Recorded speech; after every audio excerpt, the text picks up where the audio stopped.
Peace to the tribe, peace to the collective. This is another edition of Wake and Bake. I'm your host, the Hood Mystic, here to talk to the young men and young women about life, spirituality, and one of my favorite topics, love. So in this edition of Wake and Bake, we're going to be pouring up some good, French press coffee, no cream, all black, like I like it. I like my coffee.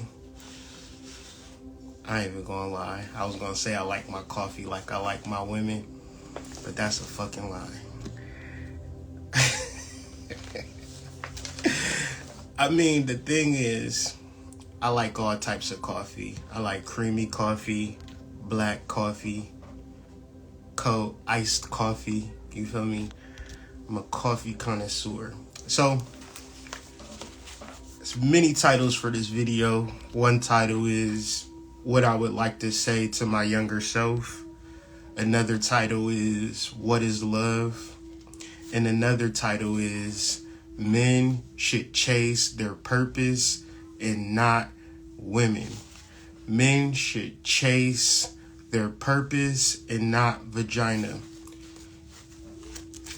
I'll explain. Today, in this edition of Wake and Bake, we're going to be reading from top 5 favorite book of all time. One of the books that elevated me to understanding my path was not like everyone else's path. And if you struggle with that notion, go ahead and purchase this book. If you want a link to purchase this book, go to the link in my description, the link in my bio. Look for the link that says book list, click it, and the road less traveled will be on the bottom of the page. All of the books that we cover on Wake and Bake will be added to the book list. And I'm providing these books because I'm reading little snippets out of these books, but these books got 300 some odd pages. So the benefit that you'll get from reading, taking notes, highlighting things, and getting an understanding for yourself outweighs this YouTube video. I'm just trying to inspire you and motivate you to continue along your spiritual journey, because at the end is a pot of gold. Word to the leprechaun. So before I start reading, I want to talk about men. I want to talk about young men. I want to talk about myself. I was never told that I had purpose or that I should find purpose as a young man. Nobody told me anything. So I had to come up to my own conclusions. And what I concluded incorrectly is that I need to be in a relationship with a woman. And so that was my focus. That was my desire. That's what I put my heart and energy to. I mean, I had so many talents. I could have done music. I was a good actor. When I was a child, I was even a good dancer. I took ballet. I had so much skills and talent within myself, but I didn't focus on it. I focused on the opposite sex, trying to have a girlfriend, trying to have multiple girlfriends. Me and my friends, we would have contests not to see who could be the best man or who could be the strongest or, who could be the smartest. We didn't have mathematic competitions. We would go to the mall and we would see how many girls' phone numbers we could get. So it was our purpose and it was our focus, but it was also a game. And that was a huge mistake. So if I could ever talk to my younger self and say, you know what should you be doing right now? You have a talent in music. You have a talent in making beats. Let's work on flipping records. Let's work on learning how to play the piano. Let's work on doing something that can benefit you and you're making an impact in the world creatively, right? So young men, all young men need purpose. We don't need women. We don't need to pursue women, because most women have it set up in their mind that they will be pursued by a man. So what that tells me is that most men are more active in pursuing women than they are on pursuing their passions, pursuing their dreams, pursuing their skills, pursuing their abilities, pursuing their business. They're sad because they haven't got what they pursued. But the thing about purpose is that purpose will love you back. Purpose won't divorce you. Purpose won't break your heart. Purpose won't take you and put you on child support. Purpose won't yell at you, demean you, tell you that you ain't shit, because whatever the case may be, purpose will love you unconditionally. And young men need to feel that love from their purpose and their self-worth and their dedication, their focus and their drive, more than they need to feel a fickle, take it or leave it love from the opposite sex. So because we receive that love from the opposite sex, we internalize that love from the opposite sex, and then we actually believe how other people view us. But yet and still, we are not driven and focused on purpose. And I'm not talking to all men. I'm talking to the men specific, to the ones that are pursuing divine feminine energy before they uncover their divine masculine energy. And so it's very important to tell your sons that a girlfriend is unacceptable when you're in this house. Talking and texting on the phone is unacceptable when you're in this house, because you can't even take care of yourself as a man, but yet and still you are going to be with this divine feminine entity, have sex, create a soul tie, create a baby, and none of you are prepared mentally, emotionally, physically, spiritually to take on that responsibility. So therefore, we bring on the stress and trauma and drama of toxic families. All because the young men in our society, in our community, are chasing tail instead of chasing what can actually help them prevail. Every young man within itself has a soul, and that soul has impact and purpose on the planet only if he's able to concentrate on it. But yet and still, young men don't realize that the love that they wish to receive comes later in life. Because the love that you really want comes after you've fully developed and fleshed out your purpose and self-interest. Once you are fully devoted to your self-interest, then you are fully going to be able to magnetize a divine feminine who can come up under your wing.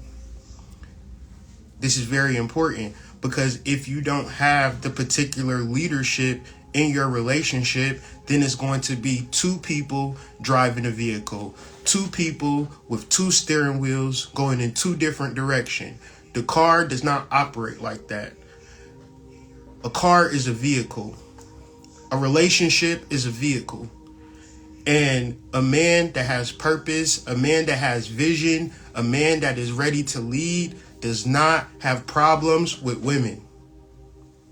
A man that has prosperity, a man that has figured out his life does not have problems with women. So as a young man, if you find yourself having problems with women, it is because you haven't figured out your purpose yet. You don't know what your vision is. And this is the most important thing, because now your vision is more aligned to what your divine feminine significant other wants to do. And now you don't know what you want to do. And the irony is, she resents you for not being in your purpose, for not living life with the vision. Young men should be so focused on their purpose that whether a woman likes them or loves them is irrelevant. Because when you're 35 and you have $1 million in the bank and your body is together and you have a house, you have multiple vehicles, you have an opportunity for a woman to better her life. When you are a young man, you have nothing to offer a young woman, because what you have to offer is to yourself and to your development. And black men are not told this, but other men in other races, in other cultures are told this. This is why black men are behind. This is why black men are homeless. When you date a black man, he don't have nowhere to stay. He has nowhere to stay because he was so busy. He's pursuing you instead of pursuing a home. That's normal in our community. We wasted too much time chasing women and sexual pleasure that we didn't spend any time chasing our prosperity and gaining respect for our purpose, respect for our vision, respect for our life, respect for our overall understanding of who we are as a spiritual being. We gave that no energy. We gave that no time. Men know more about the Dallas Cowboys than we do of our soul. And because we have no prosperity, because we have no self-respect, how do we expect that out of our relationships? How do we expect to attract a quality woman? Because a quality woman, a woman that understands purpose, the woman who understands femininity, she also understands this. What does she understand? She will not deal with a man that is not prosperous. She will not deal with a man that does not have respect for himself. Now, I know women now is thinking, why do I deal with men? I'm not saying that you're not quality, but I'm also saying that real women, a real woman, when I was in my lowest, and if I was to pursue a real woman, she's going to tell me, get the fuck out of my face. This is normal. When you ask men how they fit when they out here pursuing women, what is their experience? They're getting turned down because when they approach quality women, they're not even in the energy of being pursued by a man. A quality woman will pursue you. A quality woman will see and understand and smell and stalk and get to know you intrinsically. She'll be your secretary. She will work for you. She will see you day in and day out, be a man with prosperity and be a man with respect. And that's irresistible to her. And she will gravitate to you. As a man, you never have to pursue a woman. You never have to pursue a woman. You never have to step to a woman. All you have to do is be the best version of yourself. Be the most loving version of yourself. Oh yes, you gotta stalk. I promote stalking because if you don't stalk a man, you don't know a man. If you don't know a man, you're gonna be surprised by a man. And once you're surprised by a man, it's too fucking late. Do not be surprised by no damn man. Men are too manipulative. Men are too fucked up out here in these streets for you to just be like, oh yeah, I'm gonna just fuck with this random stranger that I think is cute. You better figure out if he been to jail. You better figure out if he got any type of rape charges or things of that nature. You don't know where these men, you don't know nothing about that man. Nothing about that man. You can't just automatically assume that he's a great person because he smile and his shoes is clean. You better see what you gotta research a nigga. You gotta research a man. You gotta see the ins and outs. You gotta peep the shit. You know, you gotta Google his address. You gotta figure shit out. And once you figure shit out, find out his favorite color, then you show up he go to this coffee shop every day. His favorite color is blue. Then you show up 10 o'clock in some blue leggings with a blue crop top. And you before him and you order the same drink he get. He like, You getting a cafe Americano latte with an extra shot and caramel drizzle too? Girl, that's my favorite drink. How you fucking, man, we must be soulmates. Here you is, got a whole nigga in your life because you did it smart. You wasn't just sitting back, fairy tale fantasizing about, this, nigga that you don't know. This man that you don't know. You put drizzle on your fucking cafe Americano latte too, huh? What the fuck? Girl, me and you must be soulmates. We must be soulmates. Cause I thought I was the only one that get a caramel Americano chai latte with caramel drizzle and oat milk. Where you come from, the stars? You be thinking like, man, I feel like this girl just know me. You damn right she know you. She know everything about you, nigga. Everything about you. She know when you went to jail, when you got out, who you hung with when you got out of jail. She know about your old homeboys from high school. She know everything about you. She know about your baby mamas. And she be sitting in front of you, surprised. Oh, yeah? Or the funny shit, you tell her something, you think you putting her onto some shit, and she be like, oh, yeah, I know about that. What the fuck you mean you know about? What are we doing here? I'm saying this all to say, a quality woman is going to do her research. A quality woman is going to ask you questions like, how much money do you make? A man that's prosperous will say, I make this amount of money a year. I make this amount of money a month. This is what I do. A man that don't got his shit together will be like, well, why the fuck you want to know that? Why do that got anything to do with you? A man that have respect, he not going to put his purpose on the side for somebody else. And a quality woman knows that. So what does a quality woman do? She matches purpose with her divine masculine. Because if I'm a divine masculine and you're a divine feminine and you know I got purpose, you're not going to come into my life like, all right, daddy, this is what we about to do. This is my purpose and this is all of the shit that I want to do. So I'm going to just wait for you to help me do with the shit that I want to do.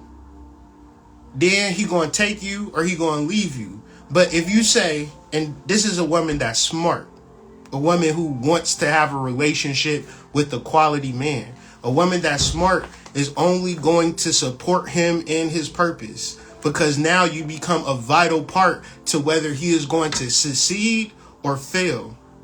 This is respect. Respect, the same respect that I have for my purpose would be the same respect that I should receive in life. Because you're not going to take my respect. You're not going to disrespect me.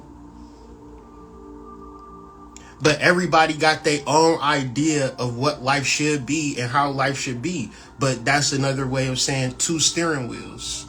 How we in a relationship, but now we got two different purposes. So this car about to go to two different places at the same time. What's easier if me and you are going to the same place? But if you are a young man or like most men in the world and have no purpose, all you do is go to work and come home, then she cannot respect you for a man with vision, because your vision goes only so far as to what your supervisor tell you. That's why a supervisor, a man with supervision, is about to tell you, and that's actually a person that supervises over you, because you're a child. If you're a child, then how can she respect you? Because the time for which you could have spent developing who you are and what you do and getting smarter and getting better and getting stronger, you was probably fucking masturbating or watching TV or on Instagram doing some dumb shit. You wasn't investing your time and energy into bettering yourself. So damn right you got a job. And damn right girls is not checking for niggas with a 9-to-5. Not because you a bad person, but because you don't respect yourself as a god. as a man with vision, as a man with purpose, because you didn't get taught as a young man, hey, I don't need to be chasing these hoes and chasing my emotions. I need to be chasing my purpose. I need to be disciplined. I don't need to do nothing that I don't need to enjoy shit. My day should be 24 hours of discipline and hard work. I don't need to enjoy nothing. I don't need to relax a minute. My whole day can consist of hard work, discipline, and bettering myself for a long period of time. And when it pays off, it fucking pays off. But if it ain't paying off, I'm gonna continuously work and better myself. Because if you don't become the best version of yourself as a man, nobody is going to give a fuck, pat you on the ass. It's like at this point in my life, I know nobody's gonna look at me as little bruh and be like, all right, little bruh, let me wrap my arms around you and come up under my wing and I'm gonna teach you some shit. So as a man, I gotta realize that shit. I gotta figure this motherfucking shit out. And it's fucked up that I'm 38 and I gotta think like this because I had a lot of time to prepare myself for prosperity. I had a lot of time to prepare myself to be the best version of myself, but I didn't take advantage of that time. Cause you know, the almost dropped it. The power of the divine feminine in that pool was so powerful that I was into that stuff early in age when I really should have not been. So I'm really hoping that young men can think about it, process it, think about their life, think about if they want to make an impact on the world, think about if they want a quality woman that's going to respect them and be with them, love them and cherish them, not challenge them, not hit them with bitter beer faces all the time and things of that nature, but a divine feminine woman that adores him and loves him and wants to just be that everything for him. He'll never attract that if he doesn't find that for his purpose, for his vision, for his life. We are so conditioned as men to have women love us when we don't love ourselves. We are so conditioned for women to treat us in a certain way when we don't treat ourselves in a certain way. So the things that you wish to demand or command in your relationship, if you can't command it within yourself, there's no way that your divine feminine or significant other is going to give you that respect. So in your relationships, you will struggle as a man until you become a man. The problem is most men are little boys internally, because I'm talking about black men and how we were raised and the music that we were listening to. The music that we were listening to wasn't like, you gonna be an astrophysicist one day, nigga. You gonna be an engineer, bitch, nigga. You gonna save the world one day. You gonna impact the planet. That shit, none of that shit, you can't even make rhymes off that shit. Right? You can't, there's no songs about you going, you know, every song is, baby, baby, come give me that vagine. Baby, baby, let me make love to you. Every song is about sex. Every song is about how you going, come on and talk to me, come over to my place type shit. But why couldn't we get the music and the understanding that we could be healers? We could be astrologers. I don't know. I know, but then I look at other cultures and the music isn't as vulgar. The music isn't as desensitized, right? I'm not saying that people are making music to that effect, but I feel like in other cultures and other civilizations, the music isn't at a detriment to its young boys and its young women to have them do things that are counterintuitive to them having the best experience that they possibly could have. Only our music in our community and our young men are listening to music about killing each other. Show me the country song where Garth Brooks is sliding on the ops. Have Garth Brooks ever slid on the ops before? I'm confused. Has Sinatra, you know what I'm saying, fucked a bad bitch?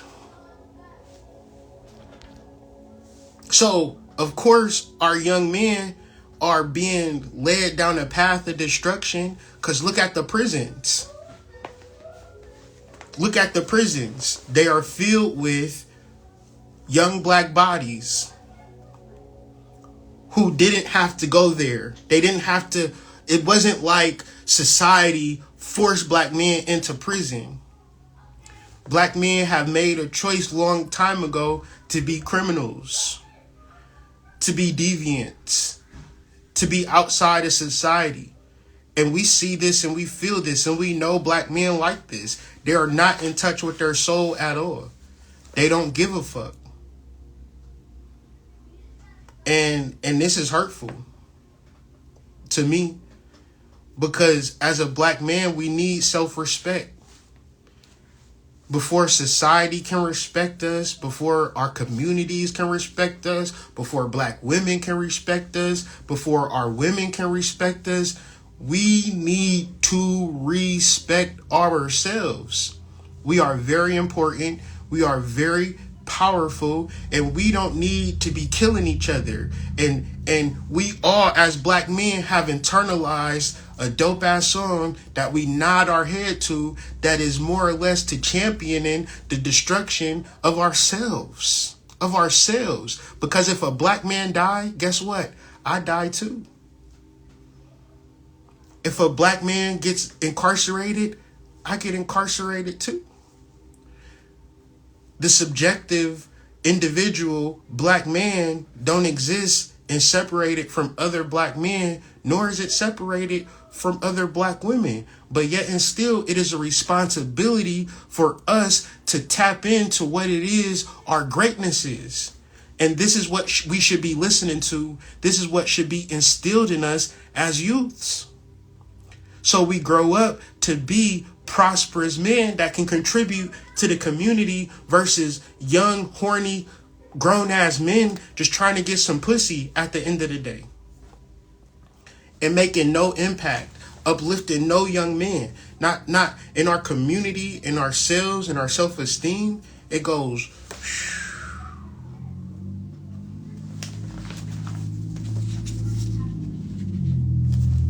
So, what is love? Love is an action, and love is attention. Love is not a feeling. We're going to be reading from page 116 of The Road Less Traveled.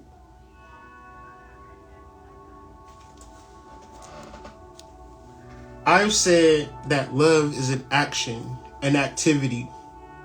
This leads to the final major misconception of love, which needs to be addressed. Love is not a feeling. Many people possessing a feeling of love and even acting in response to that feeling act in all manner of unloving and destructive ways. I'm going to read that sentence again, because for most of us, love is a feeling and not an action, meaning that I love my purpose, but I'm not acting towards it. I love my purpose, but it is not an activity that I partake in on a daily basis. It is something that I feel, but love is not a feeling. Many people possessing a feeling of love and even acting in response to that feeling act in all manner of unloving and destructive ways, because you loved your boyfriend. Remember, she said she loved you. She said, I love you so much. And now she blocked you. She don't love you no more. How you love me before, but don't love me no more? Because I was rich and now I'm poor? Oh, because I didn't get you no hot Cheetos from the store. How could you love me then, but not love me no more? You know I was just playing when I called you a dirty whore. Why you getting so mad for? You loved me then, and you loved me before, but now you don't love me no more. Love is not a feeling. Many people possessing a feeling of love and even acting in response to that feeling, act in all manner of unloving and destructive ways. You're going to say that they love you, but then she going to beat you. Then she going to get mad because when you step into your divine masculine and people say that they love you, it goes in one ear, out the other. Because you can't tell me you love me and not show me you love me. Because if you tell me you love me and you don't show me you love me, then you don't love me. Because love is not a feeling. Love is an action. On the other hand, a genuinely loving individual will often take loving and constructive action toward a person he or she consciously dislikes, actually feeling no love toward the person at the same time, and perhaps even finding the person repugnant in some way. This is when you see a beautiful woman with a man that's not so beautiful. And you might think, what does she see in him? What does she see in him? Y'all ever heard that before? What does she see in him? He's ugly. He's loud. He's repugnant. His breath stink. He smelled like a little bit of doo-doo when he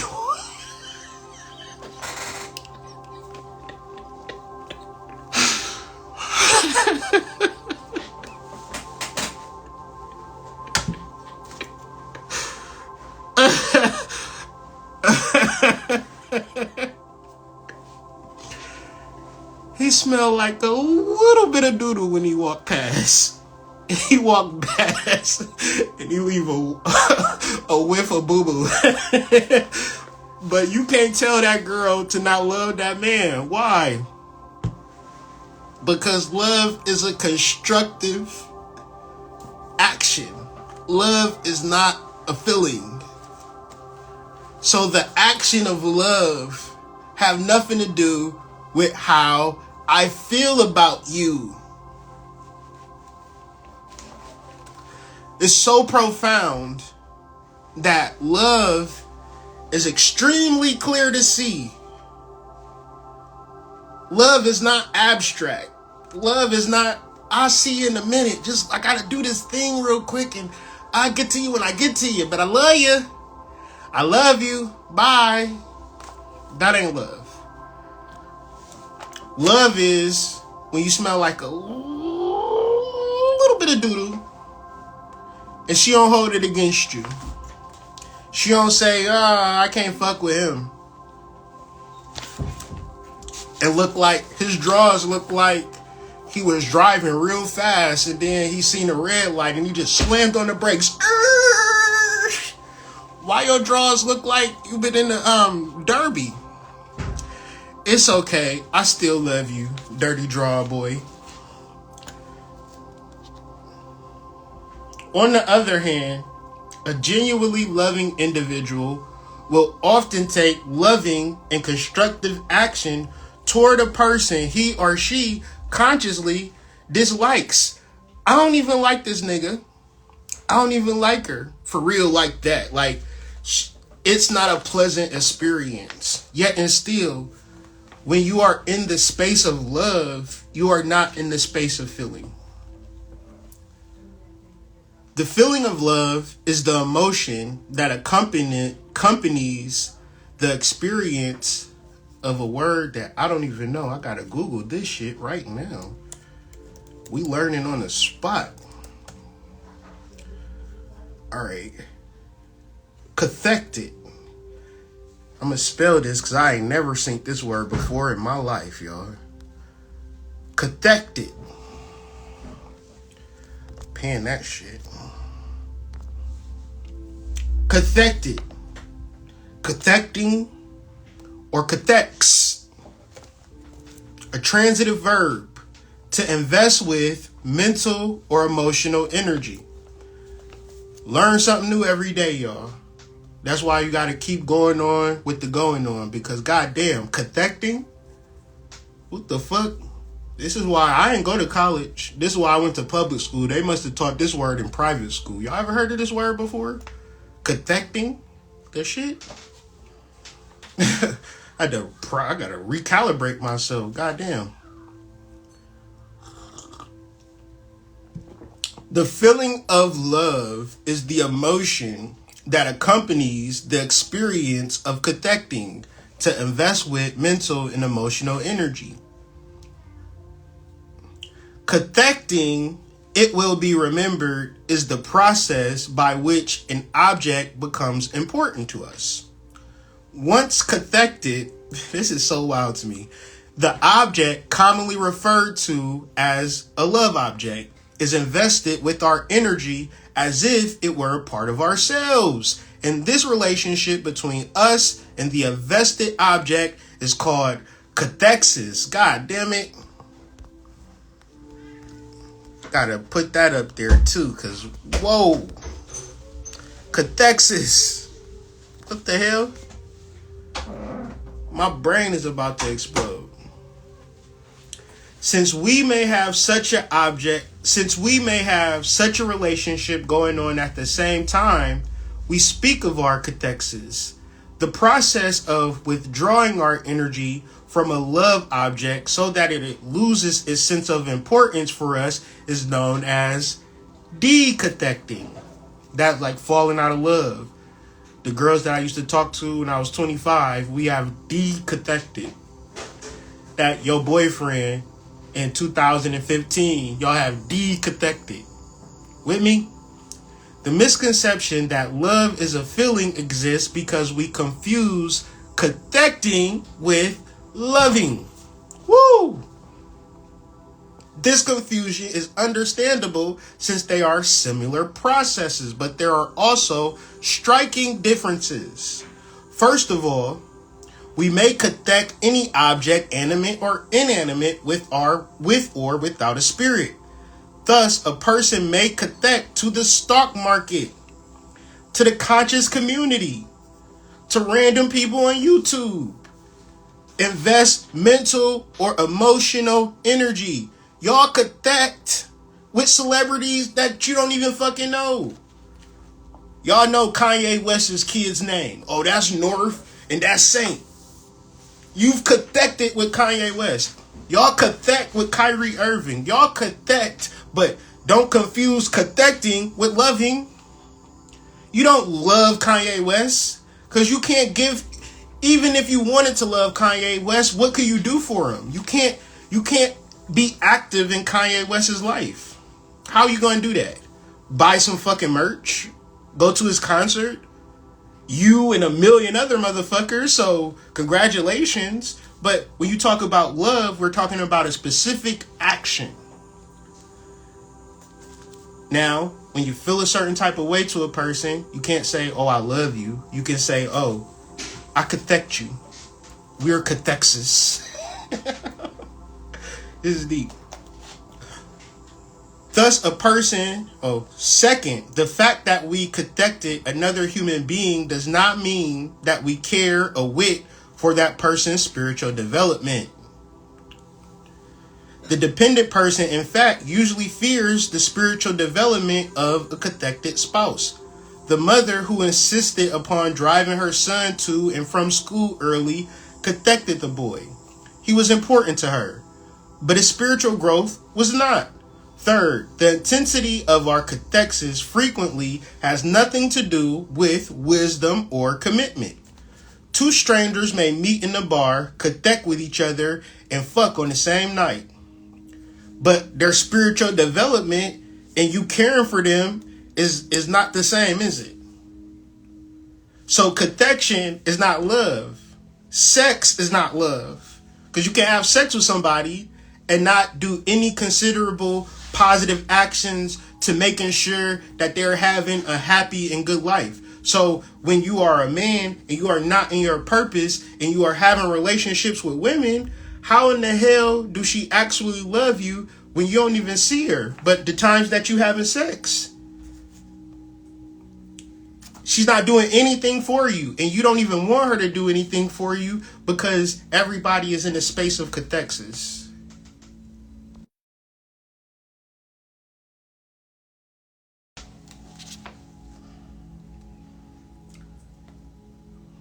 Finally, our cathexis may be fleeting and momentary. Immediately following their sexual consummation, the just mentioned couple may find each other unattractive and undesirable. But wait a second, you got a kid together. Y'all done got pregnant after that sex. Uh-oh. We may decathect something almost as soon as we have cathected it. Genuine love, on the other hand, implies commitment and exercise of wisdom. Every time, it seems like I be reading these books and I have to double down on what I say every video, and I know y'all tired of me saying it. But the spiritual journey don't exist until you get married.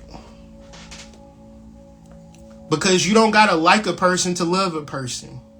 You don't have to think a person is cute. You don't have to get along with a person to love a person. You just have to provide the action and understand that I'm gaining wisdom from this relationship. We can both gain wisdom. We can both understand our soul through this relationship in a way that we can't do it without this relationship. This is why it's so important to have quality unions and quality bonds with quality people. So you have to stalk a nigga.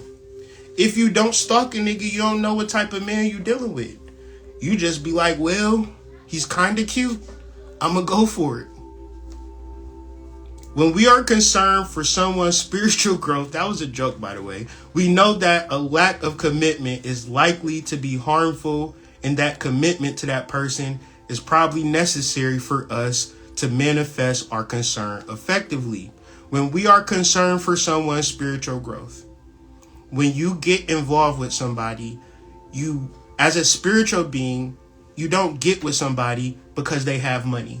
You don't get with somebody because they're attractive. You get with somebody because you are spiritually connected to them. And to be spiritually connected to one another means that we grow in spirit. If you don't care about their spiritual growth, then you are connected to that person. You don't love that person. And the problem with a connection is that you can be deconnected. So why do you think everybody have baby mamas and baby daddies and girlfriends and girlfriends and boyfriends and exes? Ex-boyfriends and ex-girlfriends. This is your normal conversation. So don't tell me about love. Y'all don't know nothing about love. All y'all know is about being connected to a person and having cathexis and then deconnecting and then calling it love. No, it's not love. It's a cathectism. Whatever the fuck. Cathexis. I just learned this word today. So give me some grace. It is almost impossible for a patient to experience significant personality growth without a therapeutic alliance or a therapist. In other words, before the patient can risk major change, he or she must feel the strength and security that come from believing that the therapist is the patient's constant and stable ally. For this alliance to occur, the therapist must demonstrate to the patient, usually over a considerable length of time, the consistent and steadfast caring that can rise only from the capacity for commitment. This does not mean the therapist always feels like listening to the patient. Commitment means that the therapist listens to the patient, like it or not. It is no difference in a marriage. In a constructive marriage, just as in constructive therapy, the partners must regularly, routinely, and predictively attend to each other and their relationship, no matter how they feel. No matter how they feel. Y'all call that prison or toxic. Y'all call that, I just block niggas. As had been mentioned, couples sooner or later always fall out of love, and it is at this moment when the mating instinct has run its course. that the opportunity for genuine love begins. Some women get mad once this happens. Some women feel like they have lost the relationship when this happens, because what has happened is that the biological need for reproduction takes over the mind. Your need to reproduce, you're not even thinking when you're having sex with a man that you don't love, that you don't care for his spiritual growth. And then once this happens, you're like, well, it was fun while it lasted. That can't be life, yo. You can't look at your great-grandparents and great-great-parents and then determine that, oh, I can do it like this now. The thing about our great-grandparents and our great-great-grandparents and some of our grandparents is that they loved each other. They didn't love each other like ooey gooey baby, let's make love all the time. You ain't see your grandma and grandpa give it up like that. They loved each other in action. They loved each other in spirit. They loved each other as one. They were Mr. and Mrs. Williams, Mr. and Mrs. Thompson, Mr. and Mrs. Pinckney. They loved each other like that. They loved each other and their children. They loved each other in trying to build up their house. They loved each other with trying to pass on legacy to their children. That's how they loved. We love based upon a feeling. And we didn't even come from that.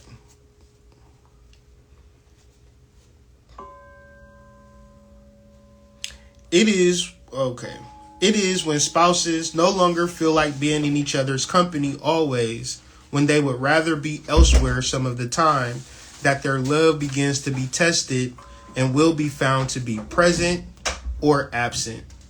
That is not to say that partners in a stable, constructive relationship, such as intensive psychotherapy or marriage, do not connect each other in the relationship in itself in various ways. They do. What it does say is that genuine love transcends the matter of cathexis. When love exists, it does so with or without cathexis, and with or without the love and feeling. So we can love each other. We can have positive feelings, but when you're with somebody every day for 7 years, every day is not this loving, positive feeling. And because we don't experience this positive, loving feeling, do y'all want me to just divorce my wife?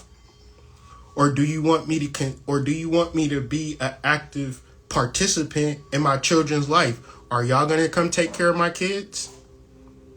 Are y'all going to come, be there for my family? I don't think so. So why would I leave my family because of a feeling? Meaning that it's mothers and fathers with children that have a responsibility. I don't give a fuck if y'all don't like each other. I don't give a fuck if he ain't your type or whatever the fuck you feel about him is irrelevant. Y'all got children together. Who gonna take care of them kids? Who gonna take care of these responsibilities? The government? Your next boyfriend? That's how we gonna do it? That's wild. It is easier indeed. It is fun to love with cathexis and the feeling of love. But it is possible to love without cathexis and without loving feelings. And it is the fulfillment of this possibility that genuine and transcendent love is distinguished from simple cathexis. So I'm going to stop there. I'm going to continue reading from this book because I want to talk more about love, but I want to do a part 2. And I want to talk about attention, because what I know love to be now is attention.